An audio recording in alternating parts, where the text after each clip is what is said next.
Okay, so today I am finally doing Season 2 Avatar The Last Airbender episode ranking video. I did Season 1 a while ago, and I didn't want to do it again because the editing is a lot of work. But Corey agreed to do the editing for this video, so I'm gonna do it now.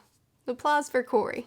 One of the main complaints I got on my Season 1 tier ranking list, other than just, you didn't put the episode in the place I would have put it, unsubscribe.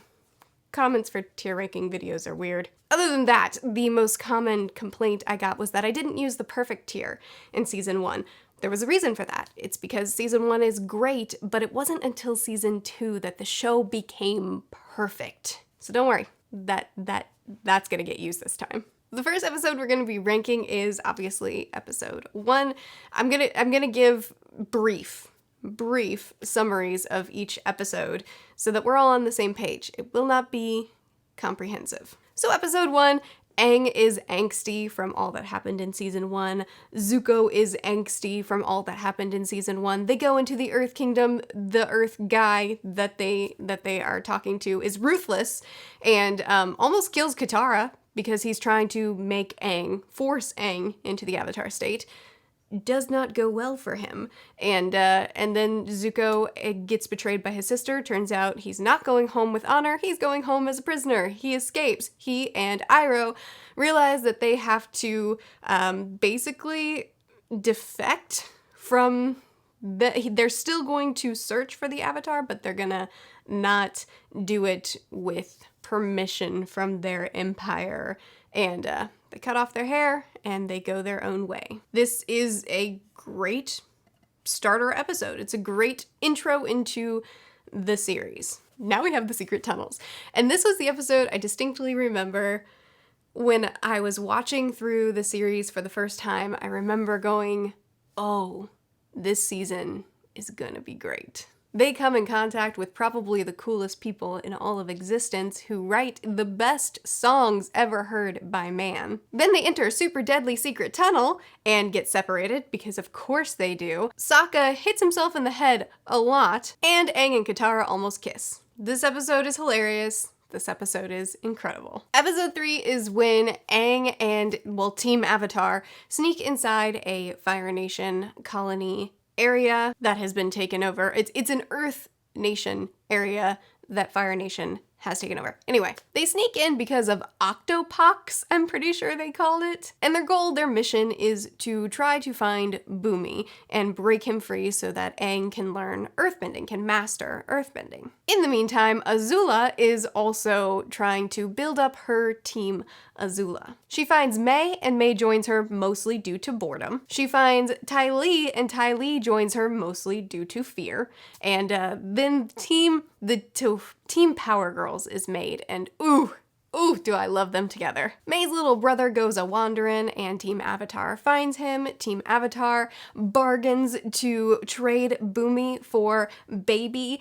Tom was his name? Tommy? They make an agreement. They go back on their agreement because these girls are ruthless.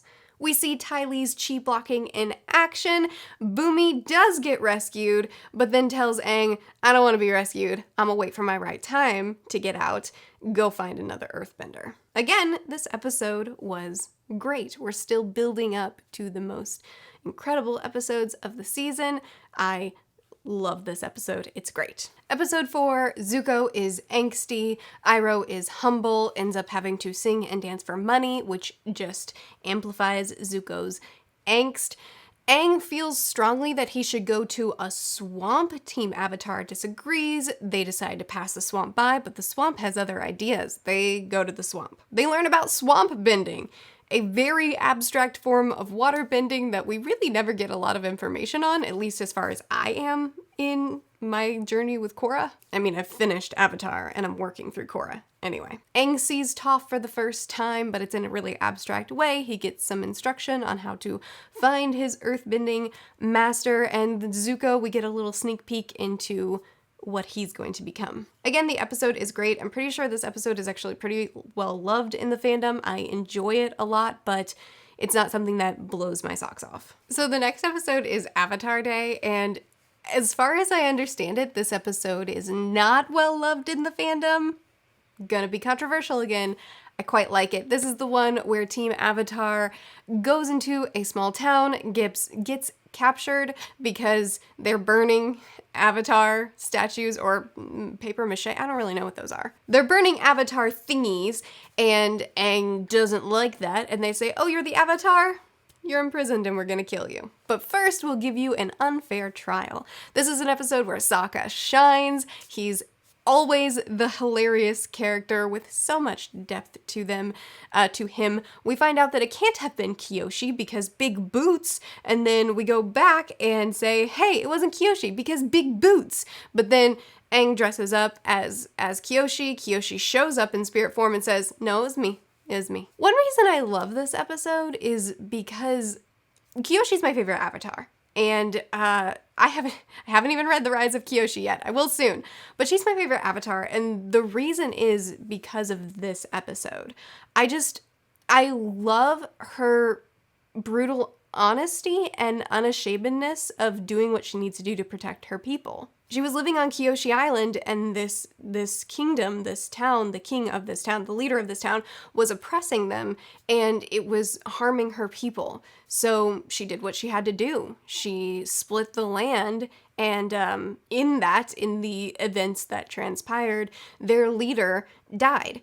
And I don't remember if it's in this episode. No, it's later on. In this episode, she talks about how she doesn't regret what she did. She doesn't regret what happened. She had to protect her people. She did what was right by them. Then later on, I think it's in season 3, Aang is looking for her counsel, and he's talking to her about, I don't want to kill somebody. I don't remember the exact line, but I remember that he's looking for an excuse not to kill Ozai, and Kyoshi basically says, frankly, I don't see the difference.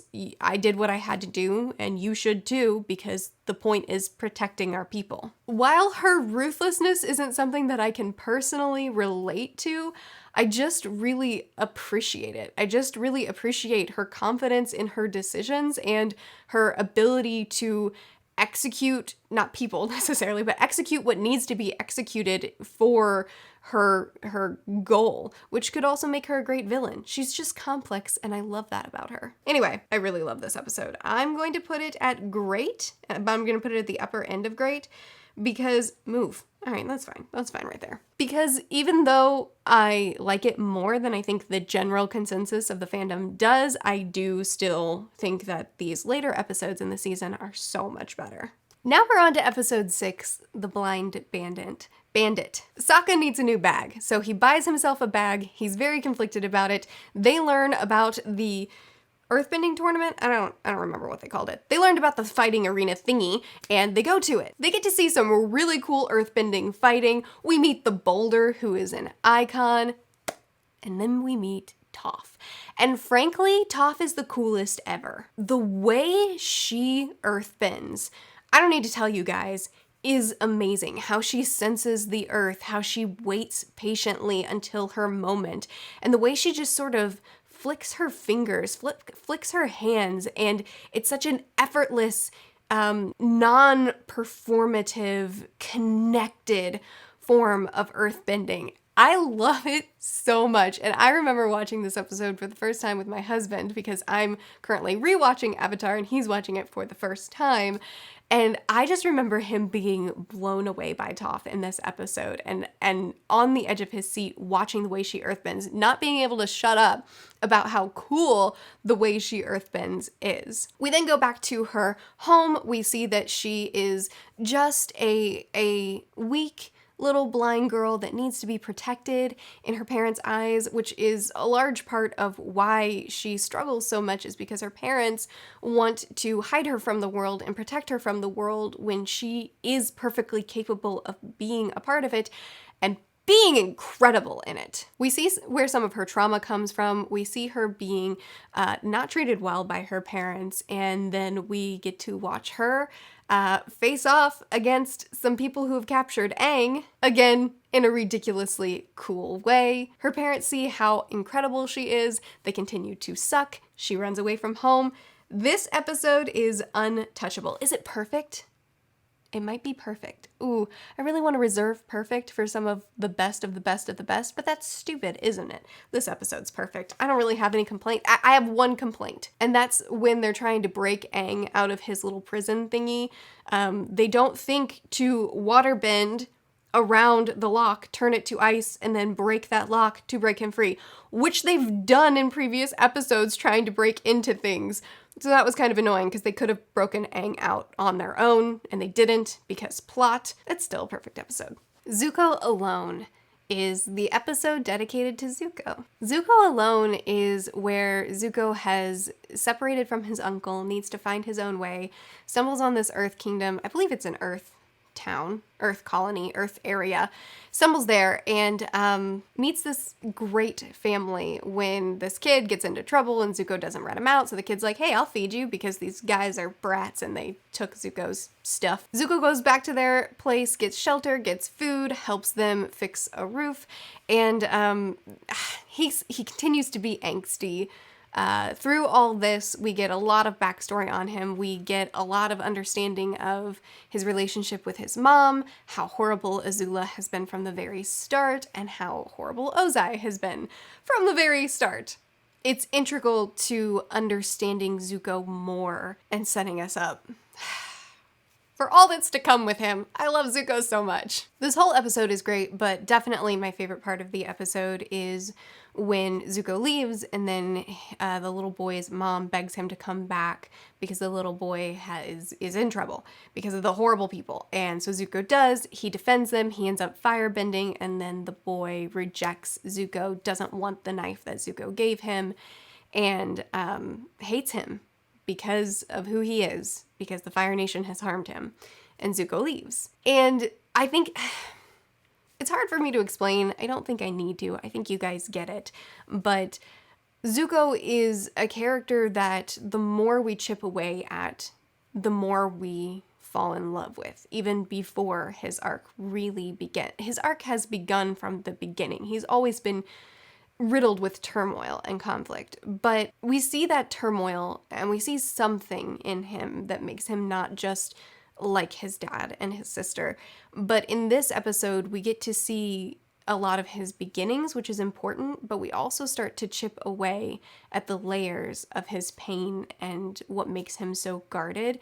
And then as we're falling for this character and as we're realizing how nuanced he truly is and how much there is to him, we watch him get utterly rejected by someone that he had given a little bit of his vulnerability to. Again, rejected again. It gives us the opportunity to latch onto him before he's given us a reason to trust him. And I think that's brilliant. I know that this is a fan favorite. I know that the Avatar fandom loves this episode, and probably everybody watching this wants me to put it in perfect. It's not perfect to me. I'm going to put it in untouchable, even though I adore this episode.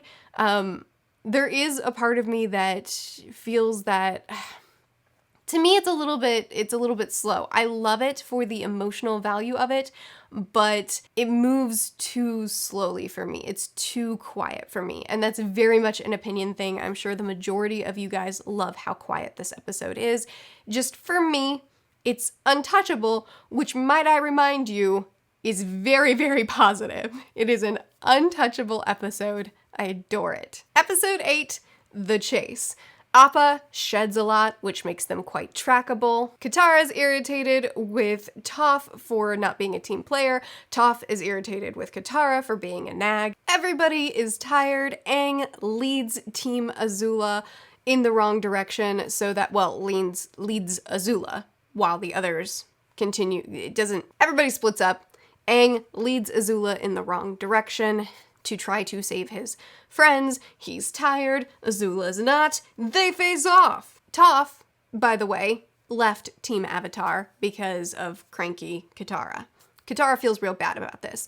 In the meantime, Toph and Iroh meet up, have a nice little chat because Iroh is incredible. Zuko finds Azula and Avatar, and we have this incredible fight scene. Amazing face-off Everyone loves it. If you don't, you're simply wrong. Everybody eventually comes together. Iroh gets sucker punched, and we end on the dramatics. This episode, too, is untouchable. I like the conflict in the group. I like the humanity that we see in both Toph and Katara in this. They're really big flaws and how they end up working through them. I love that our teams are all coming back together, specifically Zuko and Iroh are back together, and that fight at the end of this episode is probably my favorite fight, one of my favorite fights of the season. There's a fight in season 3 that's better. Episode 9, Bitter Work. Toph starts to teach Avatar how to earthbend, and it's not going so well. Sokka gets stuck in a hole, which is hilarious the entire time. And Iroh teaches Zuko how to redirect lightning, which is phenomenal because, again, we see how much wisdom Iroh truly has, that he studied other bending techniques and through that learned how to do something really incredible with his type of bend. He's just so humble. He's so smart. I love him so much. Katara helps Toph figure out how to really get through to Aang in how to teach him earthbending. Aang finally earthbends, sort of, to help, and then Toph helps get Sokka out of the hole. This episode 2 I'm going to call untouchable. I don't think it can be touched. I mean, I love this episode so much for the hilarity of Sokka, the, again, depth of the character dynamics between Team Avatar, and the amazing Iroh Zuko content. The library. You know, I don't know how the fandom feels about this one. I hope they like it. Team Avatar finds a fella who knows about this place, or thinks he does. They go on an adventure to find said place. They find it. In this library, there is an owl spirit who is creepy and amazing, and I love him. They do some research to find out what they're looking for. They find it. It turns out there's an eclipse that's only a few months away that could potentially give them the upper hand to be able to fight off the Fire Kingdom and win, because it'll take away their powers. You know how it goes. In the meantime, there are some not so cool sandbenders who are planning to steal Appa and sell him. Toph is trying to hold the library up because it's attempting to sink back down because Team Avatar was dishonest and didn't do what they were supposed to do, so the owl's like, you all gonna die. And the owl is sinking the library. Toph is keeping it up because she is incredible and she's constantly saving the day. She's holding the library up, but then Appa gets captured, which is super, super sad, and Toph wants to save Appa, wants to save people, can't do both. We have that really sad moment where Toph says, sorry, Appa, because she has to make a choice. Homeslice decides to stay in the library forever because he wants to study until he dies. And Team Avatar makes it out alive, but Aang realizes that Appa is gone. This episode is perfect. I don't have a single complaint. I don't have anything that I think could be done, but I love that. I don't know how the fandom feels about this episode, but I love it so much. It is emotional and fantastic, and it builds to the main plot so well. I love this episode so much. Episode 11 is the desert. This is where Team Avatar is stranded in the desert and Aang turns angsty. We can't blame him. This is his childhood companion. This is the one that's supposed to stick with him for his lifetime. He loves Appa, and he's really upset about losing him. Blames Toph, is way too harsh on the group. The group is just trying to make it through. Katara is the glue that is holding everyone together. Sokka is getting high off of cactus juice. And Zuko and Iroh meet the Rough Rhinos. Iroh plays Pai Sho in order to prove that he's a part of the Secret Lotus Club. Is that right? Team Avatar faces off against giant bee hornet thingies.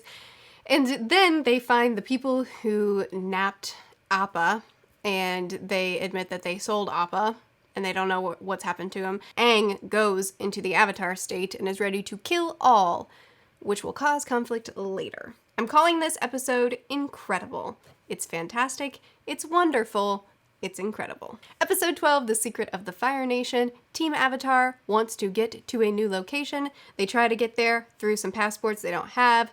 Toph kind of sort of helps, but it doesn't work out so well because Aang is super generous, but then that doesn't work out. It's kind of messy. But through this all, we get to meet Suki, and we get to come back together with her, and oh, I love Suki so much. You know who else is traveling? Zuko and Iroh. You know who they meet up with? Jet. Jet is still a bad boy, and he is he appeals to Zuko's bad boy side as well. They decide that they're gonna rob the captain of the ship because he eats like a king and they don't. Team Avatar travels with a Prego family. Suki tries to kiss Sokka under the full moon. Sokka can't do it because he's conflicted because, you know, he had a relationship that he's still not over. Sokka is ridiculously overprotective of Suki, but Suki is 100% capable of protecting herself, and later just tells him, hey, I'm actually here to protect you. They need to cross a giant sea with a giant monster.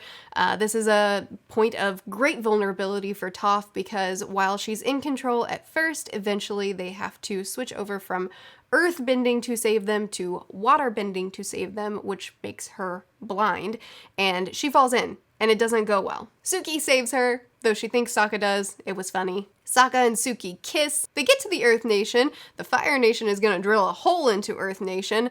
Earth Nation rejects that truth and says, we'll be fine. They're not fine. Team Avatar finds a way to break through the defenses of the tank thingy that's trying to drill through the wall. They save the day. And Jet sees Iroh heating some tea, realizes that he's Fire Nation, and now his new life's mission is to take down Iroh and Zuko.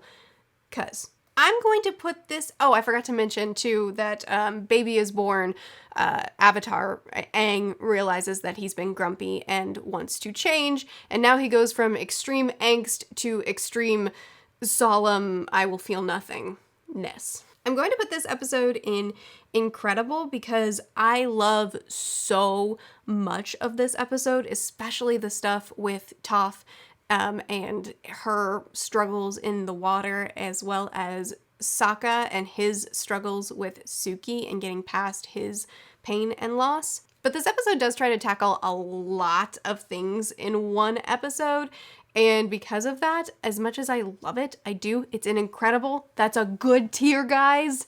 I love this episode, it's just not one of my tops. Team Avatar enters Ba Sing Se, as do Iroh and Zuko. We meet Judy, who's creepy and blocks them from being able to actually meet with the Earth King, as well as being able to try to find Appa.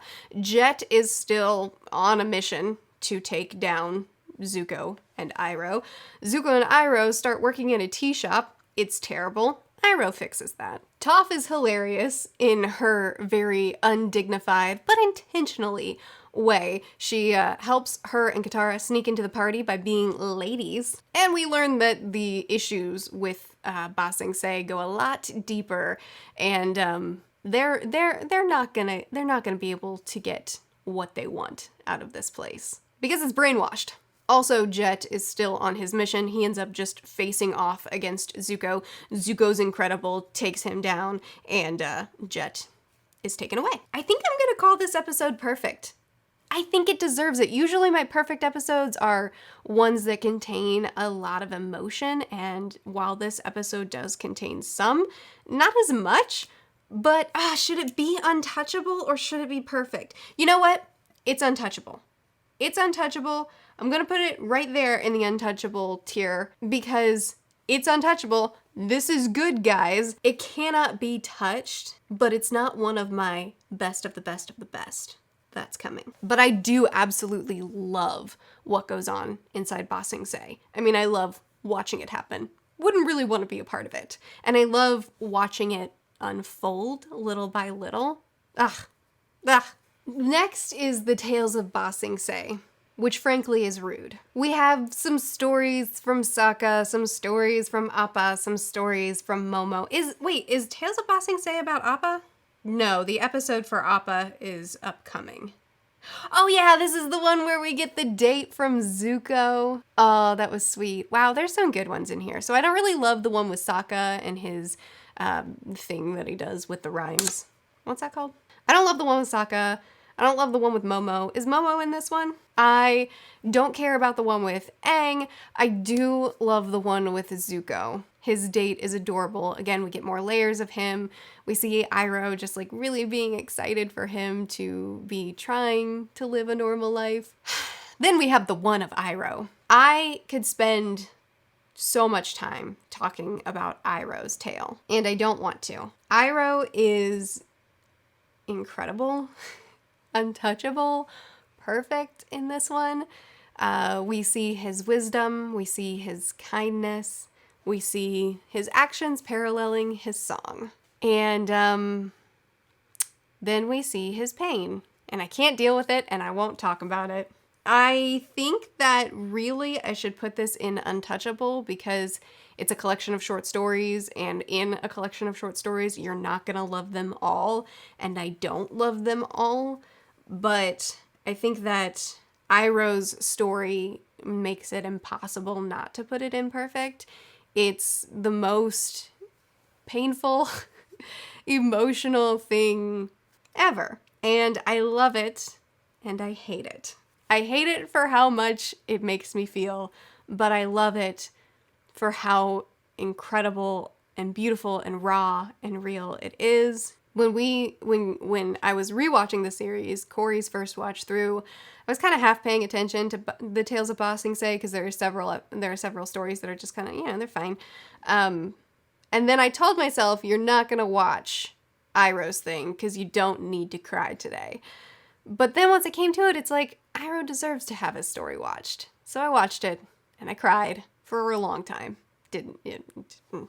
Okay, Appa's episode. So Appa is a character that I liked, but I didn't love. And the fact that he was gone, I enjoyed watching Angsty Aang work through his pain and his grief and his loss, because it added so many dimensions to this peacemaker, to this monk who he just wants a balance and doesn't want to fight or be argumentative. He wants to understand where people are coming from. And in this episode, or in this section of his life, he's not that. And then he goes from this hardened, mean character to this emotionless character trying to work through how to deal with this loss. And it's really raw and it's great. And I love that about missing Appa. But I never really cared about what was happening to Appa because I wasn't ever as attached to Appa. This episode, one would think, would go poorly for me, but it didn't. It was very emotional seeing what Appa went through, and I feel like despite it being almost entirely dialogueless, it was so useful for delving into the emotions and the pain of Appa, especially after he's been through all that with that fire circus guy. And then he sees Suki and then immediately rears back and is scared. And man, that's a tough one too. But Suki and the other Kyoshi warriors were able to get Appa to trust them. And they cleaned him up and got him better. And then they defended him when the Fire Nation girls, Team Azula came and tried to attack him. Man, I love the Kyoshi warriors. I love Suki. Anyway, he got away, and you would think that this is where he finds Aang, but nah. We're going to be separated a little while longer. I don't know how to feel about this one. It does everything that should make me not like it. I generally don't like an animal POV for books. At least he wasn't a talking animal, but we're talking about a show. I generally don't like an animal POV. And an entire episode dedicated to an animal POV is just so unnecessary to me, but it was necessary this time, and I really loved it. I think I'm gonna call it incredible, and I'm gonna put it right about there. I don't know, you know what? Maybe it's untouchable because it did stuff that I should have hated, but it did it so well. I think it's untouchable. Lake Laogai, they are in Ba Sing Se. They're trying to make posters of Appa to try to find him. Iroh gets an offer to create his own tea shop, and he is thrilled about it, which is how the Jasmine Dragon came to be, which is what this shirt is. Fun fact, I actually went to the Jasmine Dragon run by Iroh, met him, it was amazing, bought the t-shirt there. Jet is a changed man, and he wants to help them Katara says nay, but the team says yes. They try to find Appa, they get closer and closer, but it's harder and harder to get there. Zuko is super angsty. There's a theme here, because he doesn't like the life that they've started to have. Iroh tells him there's nothing wrong with a life of peace and prosperity. Zuko disagrees. Both Team Avatar and Team Zuko, which is now just Zuko, are trying to find Appa. They learn that there is an underground place where people are being brainwashed because Lake Laogai. This is where we get to see a lot more of the corruption of Ba Sing Se and how horrifying this place truly is, which is phenomenal. Zuko does hunt down Appa and is going to capture him so that he can capture the Avatar through capturing Appa, but Iroh finds him. One of the best scenes in the entire series. Iroh lays into his nephew. Oh, man. Okay, I'm just scrubbing through the episode, getting to the point with the monologue. Just decided to watch it because why not? And it gets me every time. Iroh lets him have it. No. This is just like the last time you had the Avatar. You don't think ahead. You don't think about what you're going to do after you get the thing that you've been looking for. Is this your path, or is it the path that people have tried to force you on? It's time to look inward. What do you want, Zuko? Ah! I can't deal with it. Iroh is one of the best characters in all of existence, right? Don't disagree with me, you'll be blocked. But this moment of just talking bluntly with his nephew. Up to this point, he's tried to gently guide his nephew, gently poke and prod at the parts of Zuko that are conflicting, that are making him question everything, and Iroh's trying to poke at those and say, hey, they're there for a reason.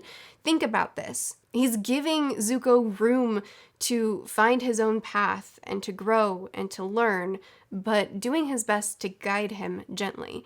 This is the moment where Iroh says, enough, enough, think, what do you want? What is your daggum path? Zuko sets Appa free.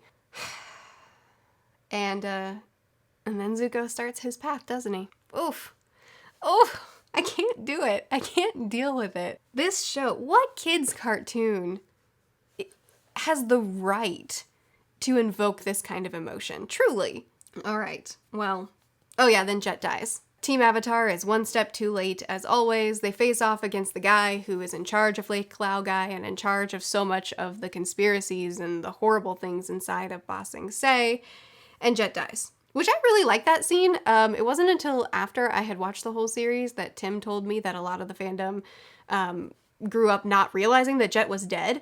And that, I guess I didn't watch it as a kid because it was done pretty subtly, but I thought it was pretty obvious what was happening, and I thought it was done in a spectacular way. I love the way his crew responded and said he'd be fine, but then it's like, no, we know he's not fine. And, oh man, I love that scene.